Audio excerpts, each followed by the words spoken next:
Hello दोस्तों, आज की कहानी मेरे और मेरे ससुर जी के रिश्ते के बीच की है। मेरा नाम कामिनी है और मेरी उम्र अभी 26 साल है। मैं काफी खूबसूरत हूँ। मैंने अपनी बॉडी को पूरा फिट रखा हुआ है क्योंकि मैं रोजाना एक्सरसाइज करती हूँ।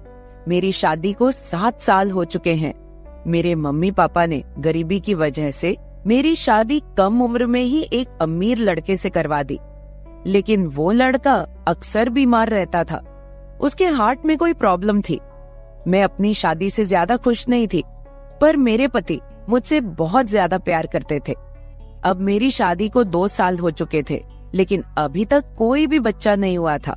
हमारे घर में मैं, मेरे पति और ससुर जी थे। हम तीनों ही बहुत प्यार से रहते थे। मेरे ससुर जी की उम्र 45 से 50 साल की होगी, लेकिन वो काफी जवान दिखते हैं क्योंकि उन्होंने अपने शरीर को पूरा फिट रखा हुआ है। फिर एक दिन मेरे पति की तबीयत ज्यादा खराब हो गई और उनकी मृत्यु हो गई। मेरे सामने मानो दुखों का पहाड़ टूट पड़ा हो। अब मैं एक विधवा हो चुकी थी। धीरे धीरे मेरे पति को गुजरे काफी समय हो गया था। अब मेरे ससुर जी और मैं दोनों ही घर में रहते थे। मैं बहुत ही उदास रहने लगी थी, लेकिन मेरे ससुर जी मुझे बहुत समझाते थे कि कामनी, अब जो होना था वो हो गया है। इतनी टेंशन मत लो, तुम भी बीमार हो जाओगी। मैं तो कहता हूँ कि तुम दोबारा से शादी कर लो। अभी तुम्हारी उम्र ही क्या है। पर साथ ही साथ वो मुझे अजीब सी नजरों से देखते थे। फिर मैं अपना घर चलाने के लिए जॉब करने लगी क्योंकि मेरे घर में अब कमाने वाला कोई नहीं बचा था। मैं दिन भर ऑफिस में रहती और शाम के 7 बजे तक घर आती। ससुर जी का बिजनेस ठीक ठाक चलता था। पैसों की कुछ खास चिंता नहीं थी। फिर भी मैं सोचती हूँ कि खाली घर पर बैठकर क्या करूँगी, इसलिए जॉब करती हूँ और थोड़ा दिल भी बहल जाता है और टाइम पास भी हो जाता है। अब मेरे पति को गए हुए बहुत दिन हो चुके थे, इसलिए मैं उनकी मृत्यु के सदमे से थोड़ा थोड़ा बाहर निकल रही थी। ऑफिस की सहेलियों ने मुझे बहुत समझाया कि तुम शादी कर लो। मेरी एक बहुत अच्छी सहेली है, हम दोनों साथ साथ ऑफिस जाती हैं। एक दिन ऑफिस से निकलते वक्त मेरी सहेली ने मुझे घर पर बुलाया क्योंकि मेरे ऑफिस और घर के बीच ही मेरी सहेली का घर है। तो मैं उसके घर चली गई। हमने चाय पी और फिर इधर उधर की थोड़ी बातें की। मेरी सहेली ने कहा कि क्या तुझे पता है ऑफिस में क्या चल रहा है? मैंने कहा नहीं यार, मुझे उससे क्या फर्क पड़ने वाला है। वैसे भी तो मैं ऑफिस में अपना मन बहलाने के लिए ही जाती हूँ। फिर मेरी सहेली बोली, फिर तू सुन ले, हमारे ऑफिस में सभी लोग एक दूसरे से मिलकर रहते हैं और किसी को भी कोई समस्या हो वो सभी मिलकर सुलझा लेते हैं। देखो, जो काम वाली आंटी है वह विधवा हो चुकी है, लेकिन ऑफिस के लोगों ने मिलकर उनकी शादी करवा दी है।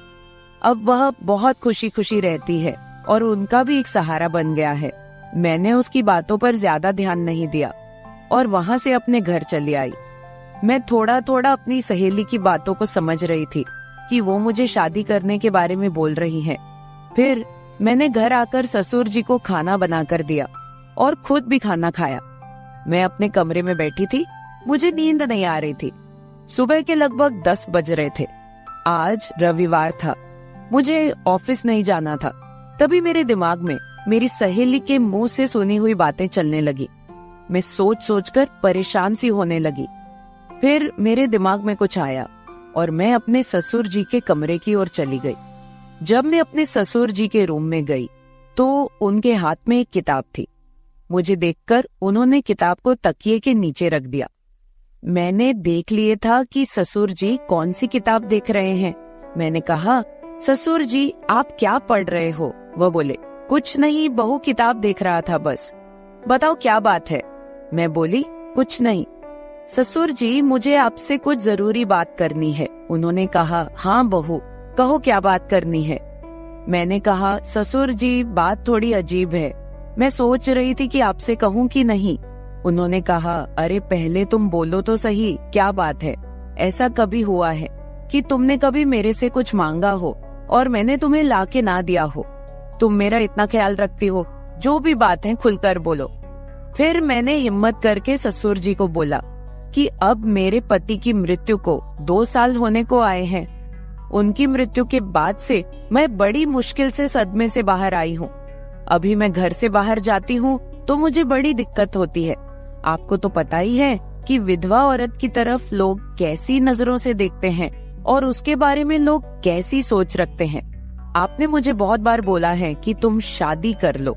मैं चाहती हूँ कि आप मेरे लिए एक पति की खोज करो, क्योंकि अकेले मेरी जिंदगी मुझसे नहीं निकाली जा रही। मैं भी चाहती हूँ कि मेरा भी कोई जीवन साथी हो जो मेरे सुख दुख की बात करे और मुझे बहुत ज्यादा प्यार करे। आपको पता है, एक औरत की कई जरूरतें होती हैं जो सिर्फ पति ही पूरी कर सकता है। बाकी आपको पता ही है कि मेरे माँ बाप तो इतने गरीब हैं कि उन्होंने पता नहीं एक बार मेरी शादी कैसे कर्ज उठाकर की है। मैं अब उनको कोई तकलीफ नहीं देना चाहती। अब मेरे लिए तो आप ही सब कुछ हो। मैं बड़ी हिम्मत करके आपसे ये बात कह रही हूँ। मुझे विश्वास है कि आप मेरे लिए कुछ अच्छा ही करोगे। उसके बाद ससुर जी ने मुझे अपने पास बैठा लिया और मेरे साथ कुछ बातें करने लगे और मेरे सुख दुख को बांटने लगे। फिर ससुर जी मुझसे बोले, बहू, जिस चीज की तलाश तुम बाहर से कर रही हो वो चीज तुमको घर में ही मिल सकती है। अगर तुम चाहो तो मैं तुम्हारी सभी जरूरतों को पूरा कर सकता हूँ। ससुर जी की बात सुनकर तो मेरे होश ही उड़ गए। मैंने बोला, ससुर जी, मैं तो आपकी बेटी सामान हूँ, आप ये सब कैसे सोच सकते हैं? ससुर जी बोले, देखो बहू, तुम्हें पता है तुम्हारी सासू माँ की मृत्यु के बाद से मैं अकेला ही जिंदगी बीता रहा हूँ, और जब से तुम्हारे पति की मृत्यु हुई है तुम भी अकेले जिंदगी बीता रही हो। अगर तुम्हारा इरादा हो तो हम दोनों का अकेलापन दूर हो जाएगा और हम दोनों एक दूसरे के सहारे जिंदगी बिता लेंगे और बाहर किसी को कुछ भी पता नहीं चलेगा। बाकी मेरे जाने के बाद ये सारी प्रॉपर्टी भी तो तुम्हारी ही है और इस प्रॉपर्टी को संभालने वाला भी तो कोई चाहिए। बाकी लोगों की टेंशन मत लो, वो तो जब तुम विधवा की जिंदगी जी रही हो तब भी बातें करते थे और अब भी बातें करेंगे। सच कहूँ तो बहू, मैं तो उसी वक्त तेरा दीवाना हो गया था जब मैंने तुम्हें पहली बार देखा था। फिर मैंने ससुर जी को बोला कि मैं सोचकर बताती हूँ। अगली सुबह मैं उठी और खाना बनाने लगी। अगले दिन मैं ऑफिस नहीं गई, मैं किचन में खाना पका रही थी। तभी ससुर जी किचन में आए और बोले, बहू, आज ऑफिस नहीं जा रही हो क्या? मैंने कहा, नहीं, आज नहीं जा रही हूँ। आज मैंने ऑफिस से छुट्टी ले ली है। आप कहीं जाने वाले थे, गए नहीं क्या? वो बोले, नहीं, आज मेरी तबीयत ठीक नहीं है। मैंने सोचा कि आज घर रहकर आराम कर लेता हूँ। कुछ देर के बाद घर में कुछ मेहमान आ गए। हम लोग मेहमानों के आदर सत्कार में लग गए। मैंने उनसे हालचाल पूछा और उन लोगों से ढेर सारी बातें की। मेहमान के रूप में मेरे चाचा और चाची जी आए हुए थे। जब मैं मेहमानों से बातें कर रही थी तभी ससुर जी बाहर घूमने चले गए। उनकी आदत है कि जब वह घर पर रहते हैं तो वह खेतों की तरफ घूमने चले जाते हैं।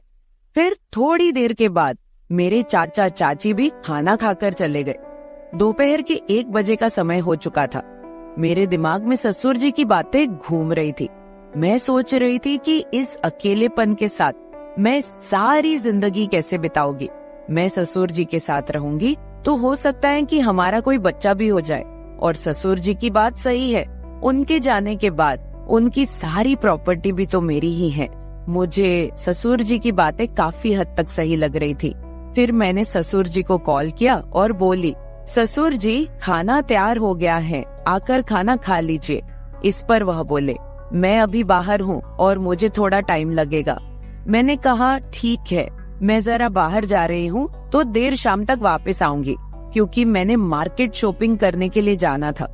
फिर मैं मार्केट चली गई और वहाँ से अपने लिए और ससुर जी के लिए कुछ कपड़े खरीद कर लाई।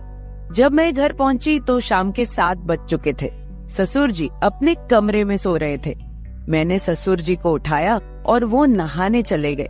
अब चारों तरफ शांति हो चुकी थी। शाम के 8 बज चुके थे। फिर मैं ससुर जी के पास गई और उनको वो सब बातों के लिए हाँ बोल दी जो उन्होंने मुझे कही थी। ससुर जी मेरी हाँ सुनते ही खुश हो गए। फिर मैं उनके साथ, उसके बाद तो आप समझ ही सकते हैं, जो होना था वो हो गया। मैंने ससुर जी को फिर से अपनी ख्वाहिश बताई और ससुर जी ने मेरी ख्वाहिश पूरी कर दी। हम दोनों ने 1 से 2 घंटे तक एक दूसरे से वो सब बातें की और सारा काम किया। इस तरह से हम दोनों ससुर बहू काफी खुशी खुशी पति पत्नी की तरह रहने लगे। अब मुझे किसी भी चीज की दिक्कत नहीं होती, क्योंकि अब मुझे कहीं भी जाना होता है तो मैं ससुर जी के साथ चली जाती हूँ और हम खूब एंजॉय करते हैं। कुछ दिन बीत जाने के बाद ससुर जी बोले, कामिनी, अब तुम मेरे बिजनेस के बारे में सारा कुछ समझ लो और खुद सारा बिजनेस संभाल लो। फिर मैंने जॉब छोड़कर ससुर जी का सारा बिजनेस खुद संभाल लिया। अब हम दोनों पति पत्नी के जैसे रहने लगे हैं। मैं ससुर जी की हर बात का ख्याल रखती हूँ और वो भी मेरी हर बात का ख्याल रखते हैं। कुछ देर के बाद हमारे घर बच्चा भी हो गया और हमारी जिंदगी काफी अच्छे से चल रही है, क्योंकि ससुर जी ने मेरी हर कमी को पूरा कर दिया है। हमें दुनिया की कोई परवाह नहीं है, कोई कुछ भी बोले, हम लोग अपने घर खुश हैं। तो मेरे प्यारे दोस्तों, अगर आप लोगों को मेरी ये कहानी पसंद आई हो तो चैनल को सब्सक्राइब जरूर कर ले और बेल नोटिफिकेशन ऑन कर ले। एक प्यारा सा कमेंट करके बताएं कि आपको मेरी स्टोरी कैसी लगी। कल मिलेंगे एक और वीडियो के साथ। धन्यवाद।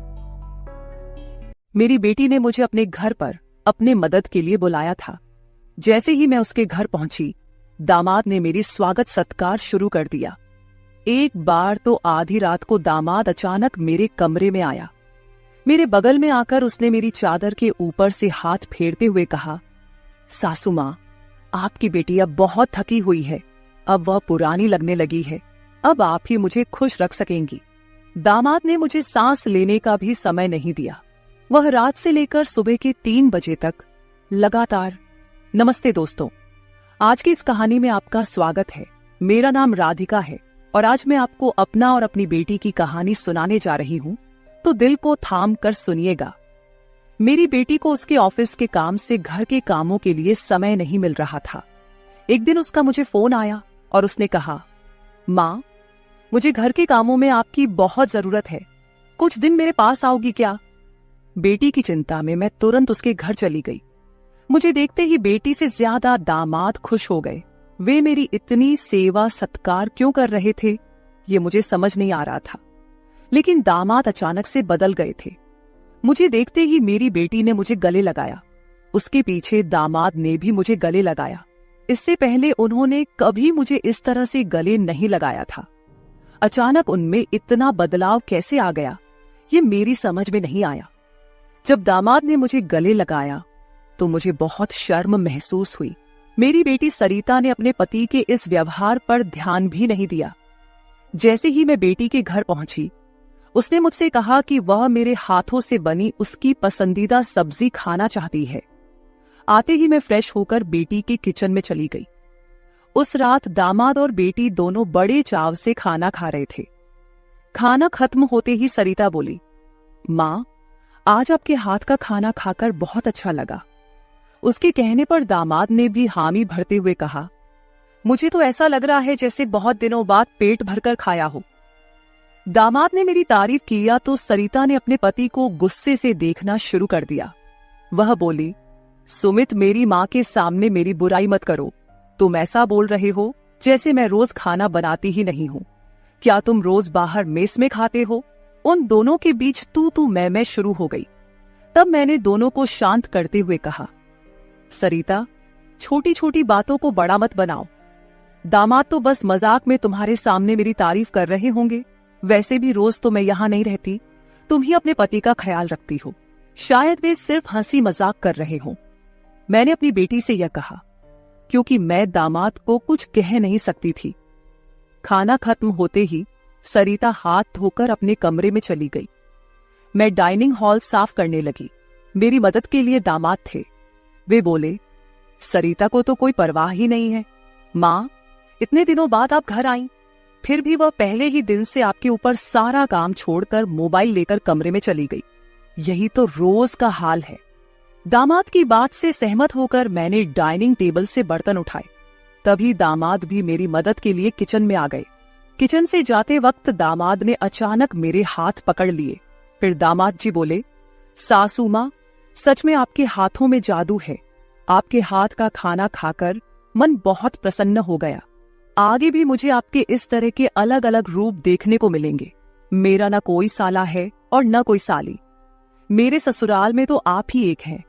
अब चाहे साला, साली और बहनोई की हंसी मजाक हो या सासू माँ की देखभाल, ये सभी रिश्ते आपको ही निभाने हैं। अब मैं आपको यहां से जल्दी जाने नहीं दूंगा।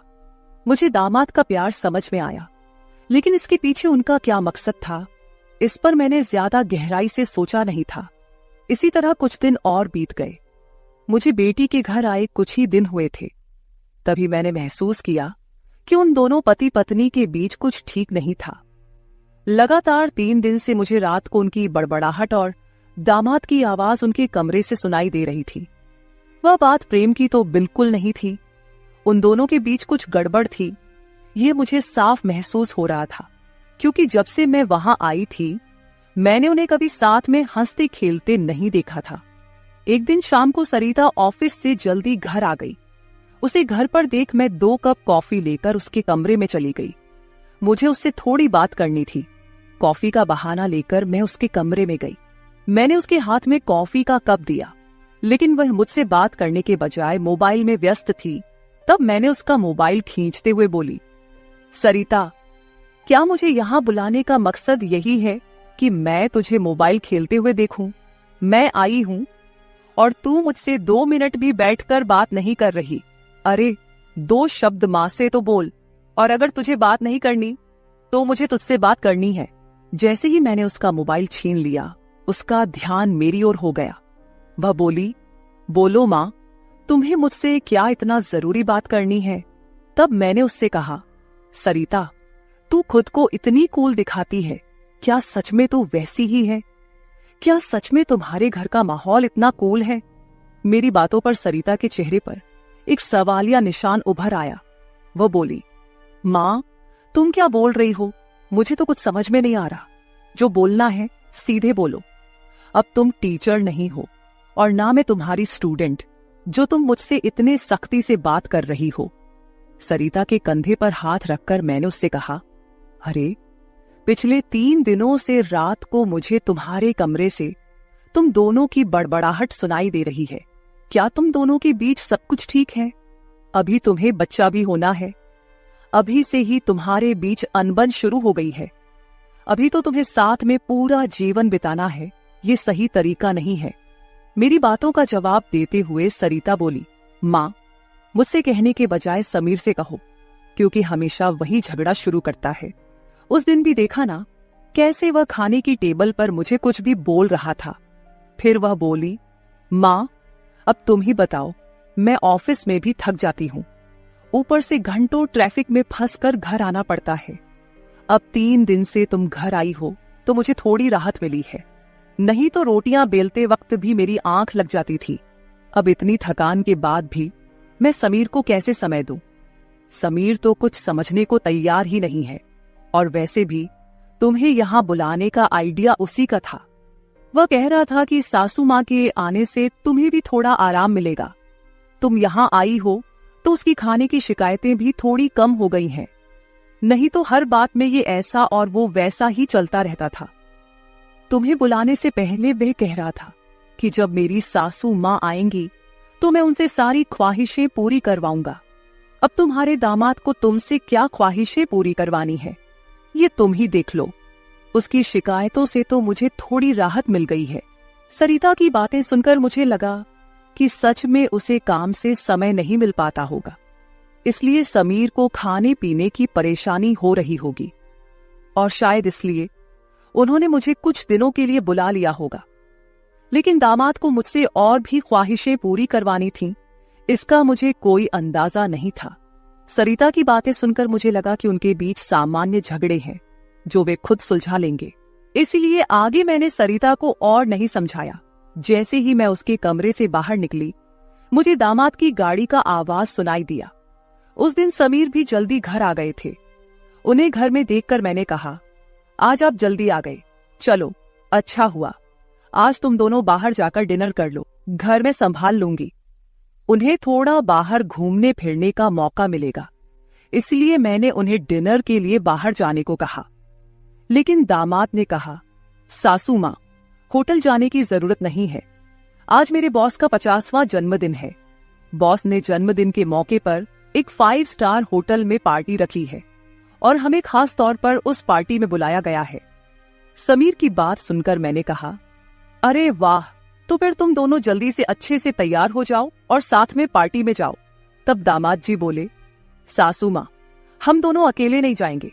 बॉस ने पूरे परिवार को बुलाया है और आप भी हमारे परिवार हैं, इसलिए आप भी हमारे साथ चलो। तब सरिता भी मुझसे जिद करने लगी। उसने कहा, माँ, घर पर तुम अकेले बैठी क्या करोगी? तुम भी हमारे साथ चलो, तुम्हें भी अच्छा लगेगा। एक तो जब से तुम यहाँ आई हो, मैं तुम्हें कहीं बाहर घुमाने भी नहीं ले जा पाई।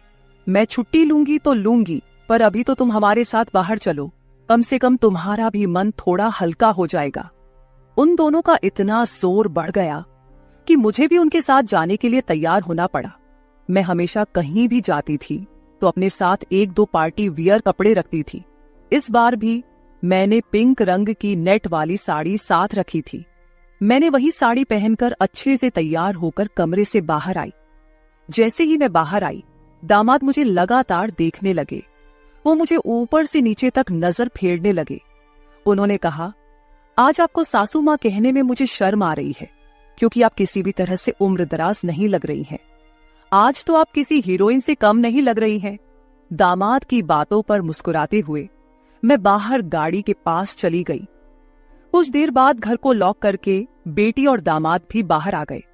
दामाद मेरी तारीफ कर रहे थे, लेकिन सरिता का ध्यान उस पर नहीं था। लेकिन जैसे ही पार्टी में गए और दामाद के बॉस हमारे पास आए, उन्होंने मुझे देखकर समीर से कहा, समीर, तुम्हारी साली तो बहुत ही सुंदर है। इस पर समीर कुछ बोलते उससे पहले ही सरिता बोली, बॉस, ये समीर की साली नहीं है, ये तो माँ है, ये समीर की सास है। हमारे रिश्ते को सुनकर बॉस चौंक गए। उन्होंने कहा, आपकी खूबसूरती और जवानी को देखकर ऐसा बिल्कुल नहीं लगा कि आप सासू माँ हो सकती हैं। बॉस ने अपनी गलती स्वीकारते हुए मुझसे माफी मांगी और वहां से चले गए। बॉस के जाते ही दामाद मेरी तारीफ करने लगे। उन्होंने कहा, सच में सासू माँ, आज तो आप सरिता से भी ज्यादा खूबसूरत लग रही हैं। सच में पत्नी तो ऐसी होनी चाहिए। ऐसा कहकर दामाद ने मेरे हाथ पर ताली मारी और हंसने लगे। लेकिन उनकी इस मजाक पर सरिता गुस्से से मेरी ओर देखने लगी। अब मुझे धीरे धीरे दामाद की नजरों का एहसास होने लगा था। कुछ देर बाद हम घर जाने के लिए निकल पड़े। घर पहुंचते ही सरिता और मैं एक साथ गाड़ी से उतरे। गाड़ी से उतरते ही सरिता ने मुझसे कहा, माँ, आज के बाद तुम्हें इतना सजने संवरने की कोई जरूरत नहीं है। थोड़ा अपनी उम्र के हिसाब से रहना सीखो। गुस्से में तीखे शब्द बोलते हुए सरिता पैर पटकती हुई घर के अंदर चली गई। मुझे उसका गुस्सा कुछ समझ नहीं आया। असल में मुझे तो किसी भी बात पर गुस्सा आने का सवाल ही नहीं था। फिर भी सरिता मुझसे नाराज होकर पैर पटकते हुए घर के अंदर चली गई थी। नादान लड़की सोचकर मैंने उसकी बातों को नजरअंदाज किया और घर में जाकर अपने कमरे में चली गई। कुछ देर बाद फ्रेश होकर मैंने रात में सोने के लिए नाइट गाउन पहन लिया। रोज की तरह सोने से पहले मैंने अपने हाथ पैरों पर बॉडी लोशन लगाया। तभी अचानक दरवाजे पर दस्तक हुई। दरवाजे पर दामाद थे। हमारी नजरें मिलते ही दामाद ने कहा, सासू माँ, अंदर आ सकता हूं। ये घर उनका ही था, फिर भी वो कमरे में आने के लिए मुझसे अनुमति ले रहे थे। मैंने कहा, ये घर तो आपका ही है, मेरी अनुमति लेने की क्या जरूरत, आप यहाँ कभी भी आ जा सकते हो। फिर हंसते हुए दामाद कमरे के अंदर आ गए। उन्होंने मेरी ओर देखकर कहा, सासू माँ, सच में आज आप बहुत सुंदर लग रही थी। वैसे तो मैं आपको कभी यह कॉम्प्लीमेंट देना चाहता था कि आप आज भी जवान और खूबसूरत दिखती हैं। कभी कभी सच में आपको सासू माँ कहने में मुझे शर्म महसूस होती है। कभी कभी तो आपको नाम से बुलाने की इच्छा होती है। सच में आप सरिता की बहन जैसी लगती हैं। बाहर कुछ समय पहले सरिता ने जो गुस्से में आपको कहा, वह सब मैंने सुना। उसकी बातों पर ध्यान मत दीजिए। और हाँ, एक जरूरी बात यह है कि सरिता की बातों को दिल पर लेकर आप अपना रहन सहन बिल्कुल मत बदलिए। आप जैसी हैं बहुत अच्छी हैं। दामाद के मुंह से अपनी तारीफ सुनकर मेरे मन में लड्डू फूटने लगे। अगर 45 साल की किसी महिला की तुलना 21 साल की जवान लड़की से की जा रही हो तो जाहिर है वह महिला खुश होगी ही। उस समय मेरे साथ भी वैसा ही हुआ था। दामाद की प्रशंसा पर मैं शर्मा गई थी। उस दिन के बाद दामाद की हदें बढ़ने लगी। 4 दिन बाद मुझे अपनी बेटी के कमरे से उनकी बहस की आवाजें सुनाई दी। मैं अपने कमरे से बाहर झांकते हुए वह सब सुन रही थी। तभी दामाद कमरे से बाहर आते दिखे। दामाद को बाहर आते देख मैं जल्दी से अपने कमरे में चली गई। मैं कमरे की लाइट बंद करने ही वाली थी कि समीर मेरे कमरे में आ गया। वो काफी गुस्से में लग रहा था। मैंने उसे एक गिलास पानी दिया और पूछा, सब ठीक तो है ना? इस पर दामाद बोले, सासू माँ, आपकी बेटी और आप में कितना फर्क है। शादी के बाद पति से कैसा व्यवहार करना चाहिए, उसे कैसे खुश रखना चाहिए, आपने सरिता को कुछ भी नहीं सिखाया। जब भी मैं उसके पास जाता हूँ वह मुझसे एक ही बात कहती है कि मैं बहुत थक गई हूँ। आपकी बेटी अब पूरी तरह बूढ़ी दिखने लगी है, उसके सामने आप जवान लगती हैं। कहाँ आपकी जवानी और कहाँ सरिता की समय से पहले आई बुढ़ापा। मैंने शांत रहकर समीर की सारी बातें चुपचाप सुनी। उनकी बातें खत्म होते ही मैंने उसे समझाते कहा, दामाद जी, आप गुस्सा मत कीजिए। सरिता अपने ऑफिस के काम में पूरी तरह थक जाती है, इसलिए वह थोड़ी परेशान हो गई है। कुछ दिन आप दोनों बाहर घूमने चले जाइए, सब कुछ ठीक हो जाएगा। काम की भाग दौड़ में खुद के लिए भी समय निकालना जरूरी है। इस पर दामाद बोले, मैं तो सब कुछ करने के लिए तैयार हूँ, लेकिन आपकी बेटी को ऑफिस से छुट्टी लेने की इच्छा होगी, तभी मैं भी उसके साथ कहीं जा सकूंगा। मैंने फिर से दामाद को समझाया और उनके हाथ में पानी का गिलास दिया। दामाद से बात करते हुए अनजाने में मेरा हाथ उनके पैर पर रख दिया गया। अचानक दामाद ने अपने पैर पर रखा मेरा हाथ अपने हाथ से पकड़ा और मेरे हाथ से गिलास को एक ओर रखते हुए दूसरे हाथ से मेरे चेहरे से बाल हटाकर बोले, सासू माँ, आप सच में बहुत सुंदर हैं। आपको देखकर तो सरिता को देखने की इच्छा ही नहीं होती। कहाँ आपके चेहरे का तेज और कहाँ सरिता की झुर्रियां। दामाद मेरे सामने मेरी बेटी की बुराई कर रहे थे। मैंने उन्हें कहा, आप मेरी सुंदरता की तारीफ कर रहे हैं, इसके लिए धन्यवाद, लेकिन जिस लड़की के बारे में आप बुरा भला कह रहे हैं वह मेरी बेटी है, ये मत भूलिए। दामाद बोले, सासू माँ, मैं कुछ गलत नहीं कह रहा हूँ, जो सच है वही कह रहा हूँ। अब सरिता बूढ़ी दिखने लगी है तो क्या करूं? आपके सामने वह सच में फीकी पड़ती है। आपकी सुंदरता बेहद मनमोहक है। बोलते बोलते दामाद की नजर मुझ पर टिकने लगी थी। तब मैंने उनसे कहा, अब काफी रात हो गई है, आपको जाकर सो जाना चाहिए, नहीं तो सरिता यहाँ आ गई तो वह और नाराज हो जाएगी। मैंने दामाद को जैसे तैसे अपने कमरे से बाहर किया, नहीं तो वह रात भर मेरे कमरे में ही बैठे रहते। खैर, जो भी हो, लेकिन समीर ने मेरी जो प्रशंसा की वह मुझे बहुत पसंद आई। अगले दिन शाम को जब दामाद ऑफिस से घर आए तो उन्होंने कहा, सासू माँ, कल मुझे 2 टिफिन पैक कर दीजिए, और वो भी भरकर। जब से आप मेरा टिफिन बना रही हैं, ऑफिस में मेरी क्रेडिट कुछ ज्यादा ही बढ़ गई है। मेरे दोस्त रोज मेरे टिफिन की तारीफ करते रहते हैं, और आज तो मेरे बॉस ने भी मेरी तारीफ की। सबको लगा कि मेरी पत्नी ने इतना अच्छा खाना बनाया है, लेकिन मैंने सबका भ्रम दूर कर दिया और उन्हें बताया कि यह जादू मेरी पत्नी के हाथों में नहीं, बल्कि मेरी सासू माँ के हाथों में है। कल मेरे बॉस ने आपसे टिफिन मांगा है, और हाँ, टिफिन के साथ आप भी अच्छे से तैयार रहिएगा, क्योंकि बॉस ने आपको भी मिलने के लिए बुलाया है। मेरे दोस्तों को भी आपसे मिलने की इच्छा है। दामाद मेरी तारीफों के पुल बांध रहे थे, तभी सरिता वहीं बैठी थी। बातें करके समीर डाइनिंग हॉल से बाहर चले गए। मैं भी किचन में रात का खाना बनाने जाने लगी। तभी सरिता ने कहा, माँ, तुम्हें अपने दामाद के सामने ज्यादा कूल बनने की कोशिश नहीं करनी चाहिए। मैंने तुम्हें उसी दिन समझाया था कि तुम्हें अपनी उम्र के हिसाब से रहना चाहिए। अब ना तुम नौकरी करती हो, ना पापा है, तो तुम्हें इन सब नखरों की क्या जरूरत है। कल तुम समीर के ऑफिस जा ही रही हो तो एकदम साधारण और सादगी से जाओ। मुझे तुम्हारा यह टाप टिप रहना बिल्कुल अच्छा नहीं लगता। मेरी अपनी बेटी मुझ पर हुक्म चलाने लगी थी। उस समय मुझे सरिता की बातों पर बहुत गुस्सा आया। मैंने उससे कहा, सरिता, उस दिन मैंने तुम्हें बच्चा समझकर कोई जवाब नहीं दिया। लेकिन अब तुम्हारी हिम्मत बढ़ती जा रही है।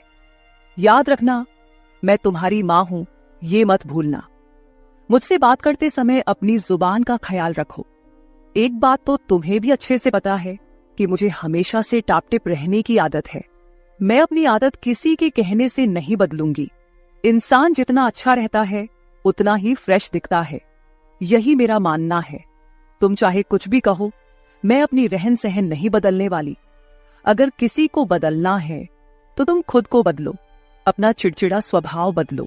कभी कभी तो मुझे लगता है कि तुम मेरी ही बेटी हो या नहीं। उस दिन पहली बार मैं अपनी बेटी से इतने गुस्से में बात कर रही थी। इससे पहले सरिता ने भी कभी मुझसे इतने कटु शब्दों में बात नहीं की थी। इसलिए उससे गुस्सा होकर मैं किचन में चली गई।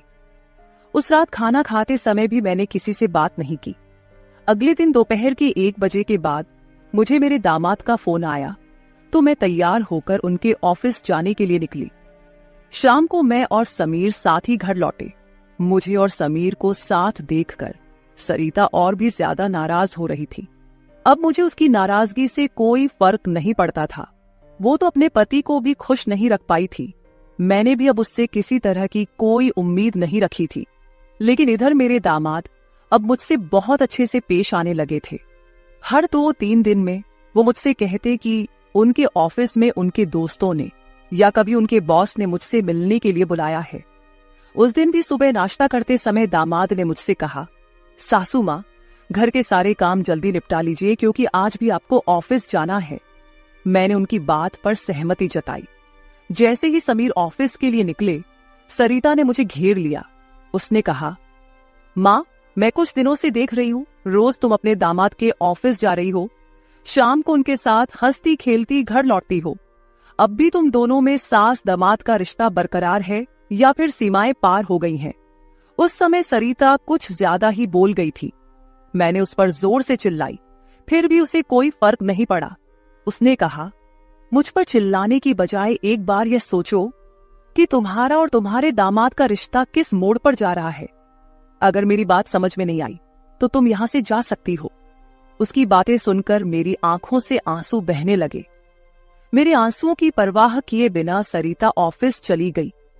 उसके बाद 5 घंटे बीत गए, लेकिन मैं अपने कमरे में बैठी आंसू बहाती रही। समीर के लगातार फोन आ रहे थे, लेकिन मैंने फोन उठाने से इनकार कर दिया। 5 घंटे बाद मैंने खुद को संभाला और अपना बैग पैक करने लगी। जैसे ही मैं सरिता के घर से निकलने लगी, दरवाजा खोलते ही मैंने देखा कि बाहर मेरा दामाद गाड़ी पार्क कर रहा था। मुझे अचानक जाता देख उन्होंने मेरा हाथ पकड़ा और सीधे घर के अंदर ले आए। कमरे में पहुंचते ही समीर ने मेरा बैग खाली कर दिया। वह बोले, सासू मां, ये क्या हो रहा है? आप बिना कुछ कहे यहां से क्यों जा रही हैं? मैंने उन्हें सरिता की बात कुछ नहीं बताई। मैंने कहा, मेरे कारण शायद आपके रिश्ते में दूरियां आ रही हैं। अब मुझे भी यहां आए काफी दिन हो गए हैं।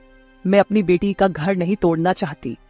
आप अपने जीवन में खुश रहिए, अब मुझे यहां से जाना चाहिए। मैं फिर से अपना बैग पैक करने लगी। तभी दामाद ने मुझे अपनी ओर घुमाए।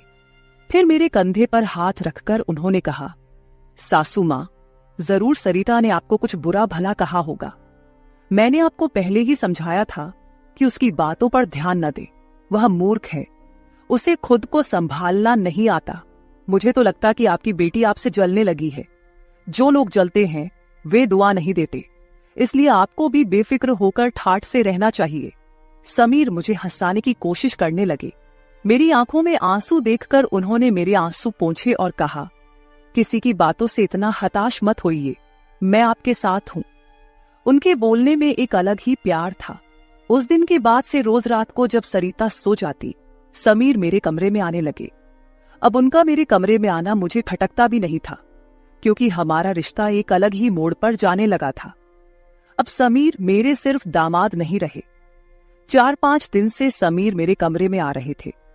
कुछ दिन बाद अचानक मेरे मन में ख्याल आया कि अगर सरिता को यह सब पता चल गया तो, इसलिए मैं समीर के सामने यह सवाल रखी।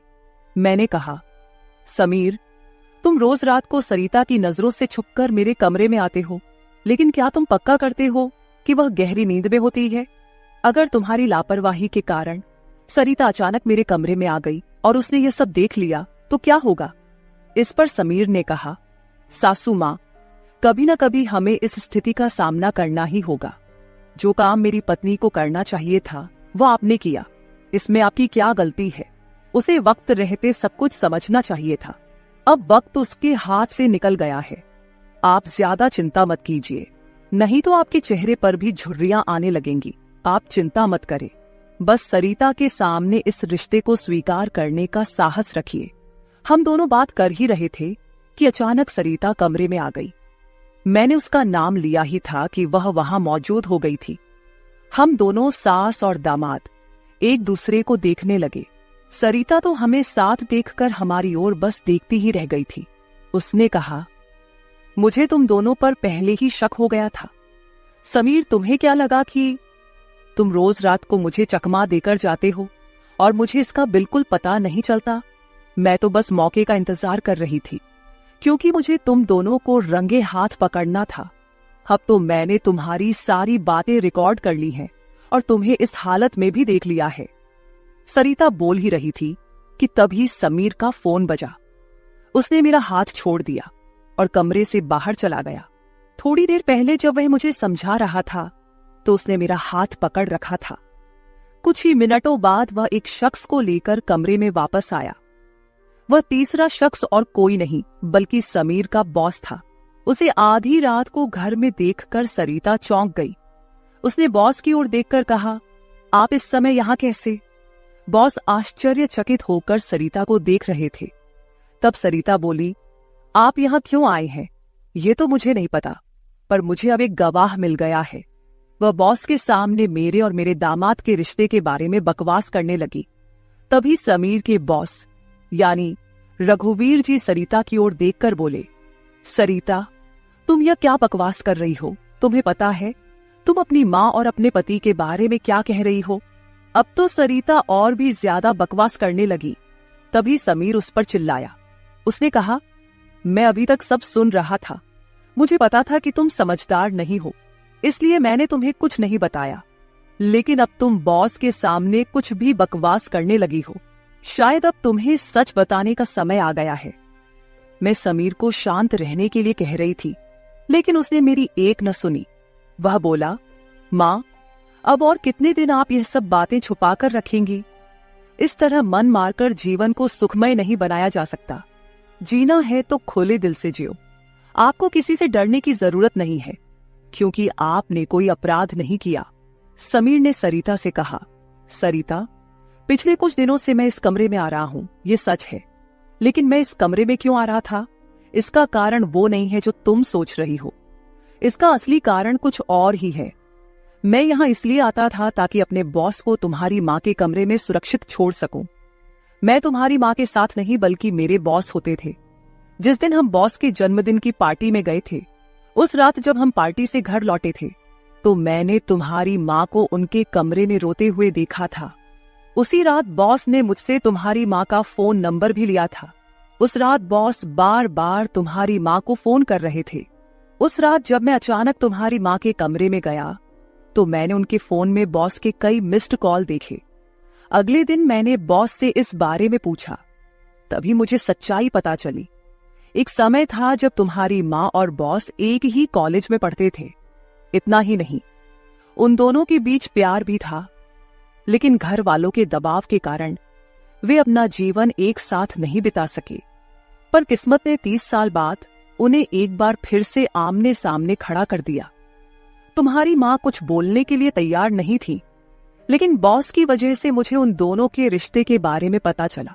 तब से मैंने जानबूझकर कभी दोस्तों का बहाना बनाया तो कभी बॉस का, ताकि तुम्हारी माँ और बॉस को एक दूसरे से मिलवा सकूं। धीरे धीरे मैंने तुम्हारी माँ के चेहरे पर खुशी देखनी शुरू की। वह भी अपना पुराना रिश्ता जीने लगी, लेकिन तुमने इसे गलत समझा और माँ पर गलत आरोप लगाए। तुम्हारे आरोपों के बाद तुम्हारी माँ ने घर से बाहर निकलना बंद कर दिया। तब से मैंने इस प्रेमी जोड़े की मुलाकात अपने घर में ही करानी शुरू कर दी। तुम्हारी माँ जानती थी कि तुम इस उम्र में उनके और बॉस के रिश्ते को स्वीकार नहीं करोगी, इसलिए उन्होंने कभी तुमसे खुलकर बात नहीं की। लेकिन अब मुझे लगता है कि उन्हें अपनी जिंदगी का फैसला खुद करने देना चाहिए। सरिता बोली, समीर, तुम मेरी माँ को उनके प्रेम से मिलने के लिए इतना प्रयास कर रहे थे, तुम दामाद होकर भी कोई आपत्ति नहीं कर रहे थे और मेरी माँ को एक बार फिर से जीने का मौका दे रहे थे। मैं आगे बढ़ी और सरिता से आंसू भरी आंखों के साथ बोली, मुझे माफ कर दे बेटी, मुझे इस उम्र में यह सब नहीं करना चाहिए था, मुझे रघुवीर से फिर से नहीं मिलना चाहिए था।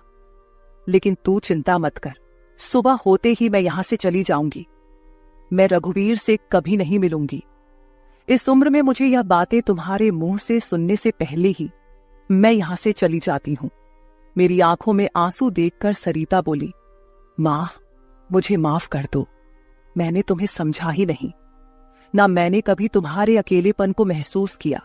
अब वो समय तो बीत गया, पर अगर तुम मेरे लिए जी सकती हो तो फिर मैं तुम्हारी खुशी में क्यों नहीं शामिल हो सकती। तुम्हारे समय में दादा ने तुम्हारी शादी नहीं होने दी होगी, लेकिन अब मैं उनके नक्शे कदम पर नहीं चलूंगी। मैं तुम्हें और बॉस को आपके आगे के जीवन के लिए ढेर सारी शुभकामनाएं देती हूं। बॉस मुझे मेरे पिता के रूप में स्वीकार है। बेटी की सहमति सुनकर मेरी आंखों में आंसू भर आए। रघुवीर भी मेरी तरह ही अपने जीवन में अकेले थे। अगले 3 दिनों के भीतर मेरी और रघुवीर की रजिस्टर्ड मैरिज मेरी बेटी और दामाद की मौजूदगी में हो गई। शायद ये पहली बार हुआ होगा कि एक बेटी ने अपनी मां की विदाई की थी। मेरी विदाई के समय मैंने सरिता को एक सीख दी।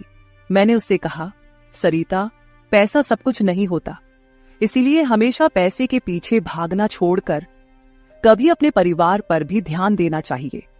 कर्तव्यों से भागकर ना तो जीवन पूरा होता है, ना ही खुशियां मिलती हैं। अब समय आ गया है कि तुम अपनी जिम्मेदारियों पर ध्यान दो। सरिता ने मुझसे वादा किया कि आगे से वो अपने घर की जिम्मेदारियों को निभाने में पीछे नहीं हटेगी। मेरी विदाई होते ही सरिता ने पूरे 20 दिनों की छुट्टी ली। शादी के 2 साल बाद मेरी बेटी और दामाद एक बार फिर हनीमून पर गए। तो दोस्तों, शादी और प्यार की कोई उम्र नहीं होती। जहां दिल मिलते हैं वहीं रिश्ते भी अपने आप बन जाते हैं। बस जरूरत होती है एक दूसरे को समझने की। तो मेरे प्यारे दोस्तों, यह थी हमारी आज की छोटी सी कहानी। आपको ये कहानी कैसी लगी कमेंट करके जरूर बताएं। अगर आप ऐसी ही और भी इंटरेस्टिंग और रोमांटिक कहानियां सुनना चाहते हो तो चैनल को सब्सक्राइब जरूर कर ले और बेल आइकॉन ऑन कर ले, ताकि आपको मेरी आने वाली नई वीडियो की सूचना तुरंत मिल सके। कल मिलेंगे एक और नई कहानी के साथ। धन्यवाद।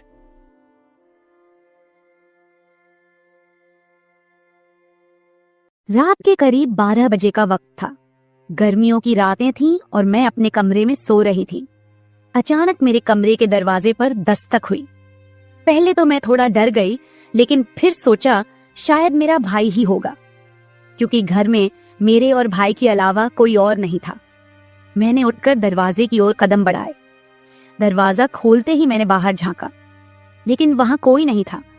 मैंने सोचा शायद ये मेरा वहम होगा। मैं वापस बिस्तर पर लेटने लगी। अचानक दरवाजे पर फिर से पहले से भी ज्यादा जोर की दस्तक हुई। मैंने कांपती हुई आवाज में पूछा, कौन है? लेकिन कोई जवाब नहीं आया। डरते हुए मैंने दोबारा दरवाजा खोला और वहां मेरा भाई खड़ा था। उसने मुझसे कहा, क्या हुआ दीदी, इतनी घबराई हुई क्यों लग रही हो? वो मुझे आज कुछ अजीब सी नजरों से देख रहा था। मैंने सोचा शायद मैं ही ज्यादा सोच रही हूँ, लेकिन मुझे क्या पता था कि उस रात कुछ ऐसा होने वाला था जिसने मेरी पूरी जिंदगी को बर्बाद कर दिया, जिसे मैं चाहकर भी कभी भूल नहीं पाई। अब मैं आपको अपनी जिंदगी का वो सच बताने जा रही हूँ जिसे मैंने आज तक सबसे छुपा कर रखा था। यह सच ऐसा है जो मेरी हर रात की नींद और हर दिन का सुकून छीन ले गया। इसे सुनने के बाद शायद आपकी रूह कांप उठेगी। दोस्तों, कहानी सुनने से पहले दिल थाम कर बैठिएगा, क्योंकि कहानी बहुत ही खतरनाक होने वाली है। अगर चैनल पर पहली बार आए हैं तो चैनल को सब्सक्राइब जरूर कर लीजिएगा। तो चलिए कहानी शुरू करते हैं। मेरी उम्र 20 साल हो चुकी थी और मैंने नया नया जवानी की दहलीज पर कदम रखा था। मैं कॉलेज में 2nd ईयर की पढ़ाई कर रही थी। उन दिनों गर्मी का मौसम था और हमें कॉलेज से छुट्टियां मिल गई थीं।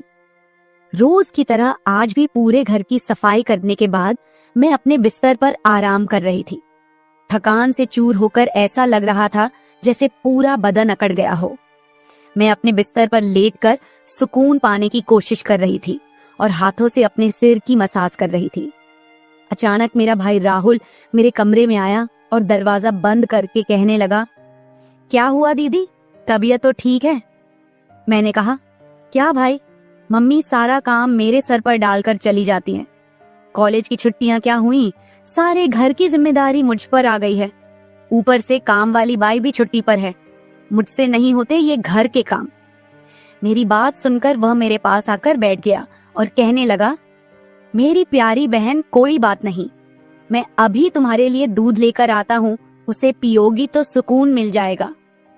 राहुल की बात सुनकर मैं मुस्कुरा दी और कहा, बस तुम खाना बाहर से ले आना, मैं थोड़ी देर सोऊंगी तो मेरी तबीयत कुछ बेहतर हो जाएगी। राहुल कमरे से निकल गया। कुछ देर बाद ठंडे दूध के गिलास के साथ वह वापस आया। मुझे उस पर बहुत प्यार आया। दुनिया में बहुत कम ही ऐसे भाई होते हैं जो अपनी बहनों का इतना ख्याल रखते हैं। मैं उसे ढेर सारा आशीर्वाद देने लगी और उसका लाया हुआ दूध पीने लगी। दूध पीने के बाद मैं अपने बिस्तर पर लेट गई। राहुल कहने लगा, चलो दीदी, मैं तुम्हारा सिर दबा देता हूँ, तुम सो जाओ। वह मेरे पास बैठ गया और अपने हाथों से मेरा सिर दबाने लगा। उसके हाथों से मुझे सुकून मिलने लगा और मेरे सर का दर्द भी कम हो गया था। मैं आंखें मूंद कर लेट गई और कुछ ही देर में मैं गहरी नींद सो गई। मुझे कोई भी होश नहीं था कि मैं कितने घंटे तक सोती रही। जब मेरी आंख खुली तो मैंने घड़ी पर टाइम देखा। रात के 9 बज चुके थे।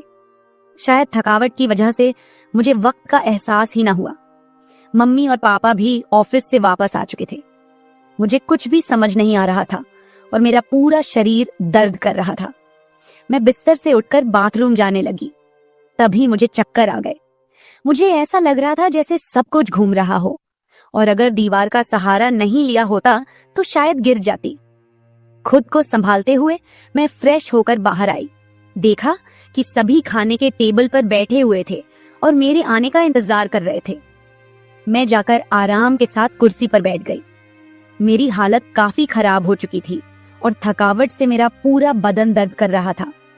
राहुल ने देखा कि मैं थकी हुई हूँ तो तुरंत मम्मी से कहने लगा, मम्मी देखिए, अंजलि दीदी पर काम का बोझ थोड़ा कम डाला करे। अरे, अगर काम वाली नहीं आ रही तो उसकी जगह किसी और को रख ले। यह बेचारी सारा दिन काम करके थक जाती है। देखें तो इसकी रंगत भी पीली पड़ चुकी है। वाकई में मेरी हालत दिन ब दिन खराब होती जा रही थी। मम्मी और पापा दोनों ही काम करते थे क्योंकि सिर्फ पापा की जॉब से घर का खर्चा चलना मुश्किल था। साथ ही हमारी पढ़ाई का खर्च भी काफी था, इसलिए मम्मी भी उसी कंपनी में काम करती थी जहां पापा। हम दोनों भाई बहन कॉलेज जाते थे, लेकिन गर्मी के मौसम में छुट्टियां होने की वजह से घर पर ही थे। मैंने एक बात नोटिस की थी कि पिछले कुछ हफ्तों से राहुल मेरे कुछ ज्यादा ही करीब होने लगा था। जब से मुझे कॉलेज से छुट्टियां मिली थीं, तब से वह मेरा कुछ ज्यादा ही ख्याल रखने लगा था। अगर मैं घर का कोई काम करती तो वह आकर मदद करने लगता। कभी कभी काम करते वक्त मुझे थकावट महसूस होती तो वह मुझे आराम से बिठाकर मेरा सिर दबा देता। जब मैं उसे मना करती तो वह हंसते हुए कहता, नहीं दीदी, तुम बहुत काम करती हो, अब मेरा हक बनता है कि तुम्हें सुकून दो। मैं उसे रोक नहीं पाती और चुपचाप लेटी रहती। लेकिन एक रात जो हुआ उससे मेरे होश उड़ गए थे। क्या राहुल कभी ऐसा कर सकता था? मैं अपने कमरे में सो रही थी। आधी रात के करीब मुझे महसूस हुआ कि जैसे कोई मेरे कमरे में आकर खड़ा हो गया हो। धीरे धीरे वह बिस्तर के पास आ रहा हो और मैं सोते हुए भी महसूस कर सकती थी कि कुछ अजीब हो रहा है। मुझे तुरंत झटका सा लगा और मैंने आंखें खोल दी। कमरा पूरी तरह से अंधेरे में डूबा हुआ था और जब मैंने उठकर देखा तो अंदर कोई नहीं था। बस कमरे का दरवाजा थोड़ा सा खुला हुआ था और मुझे याद था कि मैं हमेशा सोने से पहले दरवाजा बंद करके सोती थी। तो फिर वह कैसे खुला था? मैं चुपचाप उठकर दरवाजे को लॉक करने लगी। फिर से बिस्तर पर जाकर सोने की कोशिश की, लेकिन जैसे ही मेरी आंखें बंद हुईं, मुझे फिर से कुछ कदमों की आहट सुनाई दी।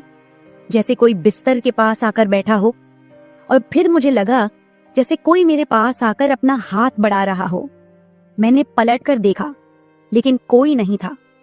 मेरी धड़कन तेज हो गई थी और मुझे घबराहट होने लगी थी। मैंने घबराते हुए कमरे की लाइट ऑन की और दरवाजा खोलकर बाहर झांका, लेकिन वहां कोई नहीं था। आज से पहले ऐसा कभी नहीं हुआ था जो अब हो रहा था। मुझे प्यास लगी तो मैं कमरे का दरवाजा खोलकर बाहर निकली। उसी वक्त राहुल भी अपने कमरे से बाहर निकला। मुझे देखकर उसने पूछा, क्या बात है, आप अभी तक जाग रही हैं? मैंने जवाब दिया, कुछ नहीं, बस ऐसा महसूस हुआ जैसे कमरे में कोई मौजूद हो।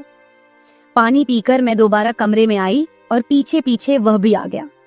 उसने कहा, आपको डरने की जरूरत नहीं है। अगर आपको डर लग रहा है तो मैं आपके पास सो जाता हूँ। मैंने उसे मना किया, नहीं, तुम्हें परेशान होने की जरूरत नहीं है, जाओ और आराम करो। लेकिन वह जिद करने लगा कि मैं आपको अकेला किसी भी हाल में नहीं छोड़ सकता। आपकी तबीयत खराब हो सकती है, मैं आपको तकलीफ में नहीं देख सकता। आप सो जाएं, मैं यही सो जाता हूँ। आखिरकार उसकी जिद के आगे मुझे झुकना पड़ा। मैं बिस्तर पर लेट गई और उसने भी सोफे पर तकिया रखा और मेरे पास में ही सो गया।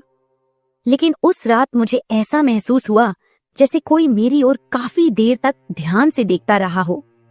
उसने मेरे बालों को सहलाया, मेरे चेहरे पर उंगलियां फेरी और मैं सो रही थी।